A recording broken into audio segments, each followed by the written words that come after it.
സാധാരണ ഒരു ഇടക്കാല ഉത്തരവിൽ കൂടി സുപ്രീം കോടതി ഒരിക്കലും ചെയ്യാത്തൊരു നടപടിയാണ് വഖഫ് നിയമത്തെ സംബന്ധിച്ച് ചെയ്തിരിക്കുന്നത്. നീണ്ട വിധിന്യായം തന്നെയാണ് എന്ന് പറഞ്ഞിരിക്കുന്നത്. ചീഫ് ജസ്റ്റിസ് ഗവായി എന്ന് പറഞ്ഞു, നീണ്ട വിധിന്യായമാണ്, ഇതെല്ലാം വായിച്ചു നോക്കേണ്ടതാണ് എന്ന് പറഞ്ഞു. അപ്പോൾ അതിൻ്റെ അർത്ഥം എന്ന് പറഞ്ഞാൽ നമ്മൾ ആദ്യം തൊട്ടേ പറഞ്ഞുകൊണ്ടിരിക്കുന്നു ഈ നിയമം ഭരണഘടനാ വിരുദ്ധമാണെന്നുള്ളത്. സുപ്രീം കോടതി കണ്ടെത്തിയിരിക്കുന്നു. 3 വകുപ്പുകൾ സുപ്രീം കോടതി സ്റ്റേ ചെയ്തിരിക്കുന്നു. ഒരു കാരണവശാലും നമ്മൾ ചരിത്രത്തിൽ പോലും കാണാത്ത രീതിയിൽ പാർലമെൻറ്റ് പാസ്സാക്കിയേക്കാണ് ഒരു നിയമം. അത് ഇടക്കാല ഉത്തരവിൽ കൂടെ സുപ്രീം കോടതി അതിൻ്റെ 3 വകുപ്പുകൾ തന്നെ സ്റ്റേ ചെയ്തിരിക്കുന്നു. മറ്റു പല വകുപ്പുകളിലും പ്രശ്നങ്ങളുണ്ട് എന്ന് പറഞ്ഞിട്ട് അതിനുള്ള പരിഹാര മാർഗമായിട്ട് സുപ്രീം കോടതി പറയുന്ന രീതിയിൽ മാത്രമേ ചെയ്യാൻ പാടുള്ളൂ എന്ന് അത് പ്രാവർത്തികമാക്കാൻ പാടുള്ളൂ എന്നും സുപ്രീം കോടതി പറഞ്ഞിരിക്കുന്നു. നമ്മളെ സംബന്ധിച്ച് സർക്കാരിന് ഏറ്റവും വലിയൊരു തിരിച്ചടിയാണ്. നമ്മൾ ആദ്യം തൊട്ടേ പറഞ്ഞുകൊണ്ടിരിക്കുന്ന നമ്മുടെ വാദങ്ങളെല്ലാം സുപ്രീം കോടതി അംഗീകരിച്ചുകൊണ്ടിരിക്കുന്ന വലിയൊരു ആശ്വാസം തന്നെയാണ്.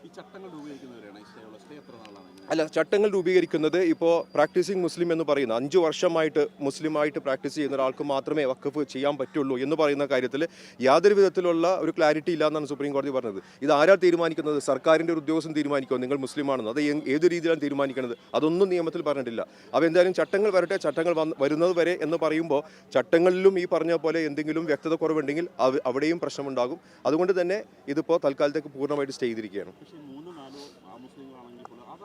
അംഗീകരിക്കാൻ പറ്റുമോ? കാര്യം മറ്റു മതസ്ഥാപനങ്ങളിൽ അങ്ങനെ ഇതില്ല. കാര്യം ഇത് വിശ്വാസത്തിൻ്റെയും ഭക്തിയുടെയൊക്കെ അടിസ്ഥാനത്തിൽ സാമൂഹ്യ പ്രവർത്തനത്തിന് വേണ്ടി കൂടി നൽകുന്നതാണ്. തീർച്ചയായിട്ടും അതെ. അപ്പോൾ നമ്മൾ പറഞ്ഞതെന്ന് വെച്ചാൽ ഇത് ഇടക്കാല ഉത്തരവാണ്.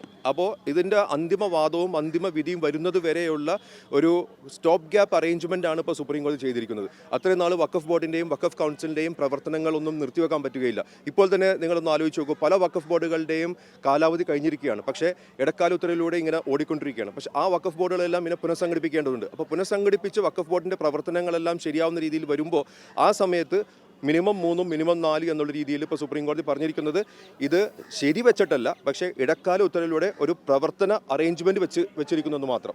ഇത് തീർച്ചയായിട്ടും അന്തിമവാദത്തിൽ പ്രധാനപ്പെട്ട ഒരു വാദമായിട്ട് തന്നെ ഉന്നയിക്കുന്നതായിരിക്കും, എതിർക്കും തീർച്ചയായിട്ടും. കേരളത്തിൽ നമുക്കറിയാം മുനമ്പം വിഷയം, അത് സംബന്ധിച്ചുള്ള കാര്യങ്ങളൊക്കെ തന്നെ ലീഗ് സുപ്രീം കോടതിയിൽ കൊടുത്തതിൽ വ്യക്തമാക്കിയിരുന്നു. അപ്പോൾ ഈ ഇപ്പോഴത്തെ ഇടക്കാല ഉത്തരവ് മുനമ്പം വിഷയത്തെ എങ്ങനെയായിരിക്കും?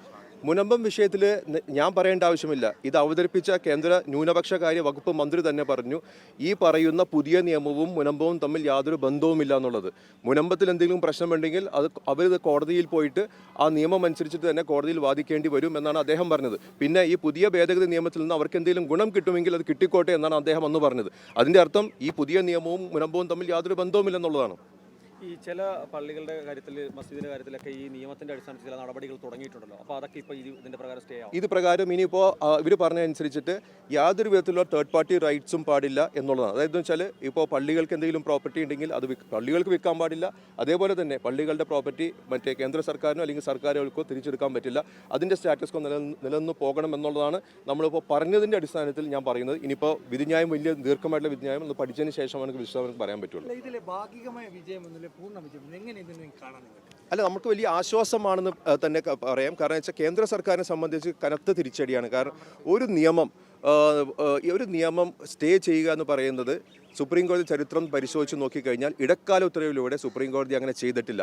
നമ്മളിപ്പോൾ കാർഷിക നിയമത്തിൻ്റെ കാര്യം പറയും. കാർഷിക നിയമം ഒരു പ്രത്യേക സാഹചര്യത്തിലാണ് സുപ്രീം കോടതി അങ്ങനെ ചെയ്തത്. കാരണം ഇരു കക്ഷികളുമായിട്ട് സംസാരിക്കാൻ വേണ്ടിയിട്ടുള്ള കാര്യങ്ങളൊക്കെ എഴുതിച്ചിട്ട്. ഇതല്ല, ഇത് പൂർണ്ണമായിട്ടും മെറിറ്റിൽ തന്നെ വാദിച്ചതിന് ശേഷമാണ് സുപ്രീം കോടതി ഇങ്ങനത്തെ ഒരു കൺക്ലൂഷനിൽ എത്തിയിരിക്കുന്നത് എന്ന് പറയുന്നത് സർക്കാരിനെ സംബന്ധിച്ച് കനത്ത തിരിച്ചടി തന്നെയാണ്. സുപ്രീം കോടതിയിലുള്ള വിശ്വാസം കൂടുതൽ ഊട്ടിയുറപ്പിക്കപ്പെടും. സുപ്രീം കോടതിയിൽ നമുക്ക് ഒരിക്കലും വിശ്വാസം പോയിട്ടുണ്ടായിരുന്നില്ല. സുപ്രീം കോടതിയിലെ വിശ്വാസം എപ്പോഴും ഉണ്ടായിരുന്നു.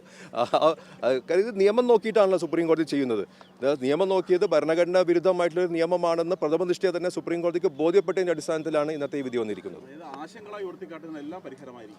എല്ലാം പരിഹാരമെന്നല്ല, പക്ഷേ ഈ അന്തിമ വിധി വരെയും ഉള്ള ഒരു സ്റ്റോപ്പ് ഗ്യാപ്പ് അറേഞ്ച്മെന്റ് എന്നുള്ള രീതിയിൽ നമുക്കൊരു ആശ്വാസമാണ് എന്നാണ് ഞാനിപ്പോൾ വിധിന്യായം വായിച്ച് കേട്ടതിൻ്റെ അടിസ്ഥാനത്തിൽ എനിക്ക് പറയാനുള്ളത്. ഇനി വിധിന്യായം പഠിച്ചതിന് ശേഷം നമുക്കൊന്ന് പറയാൻ പറ്റുള്ളൂ.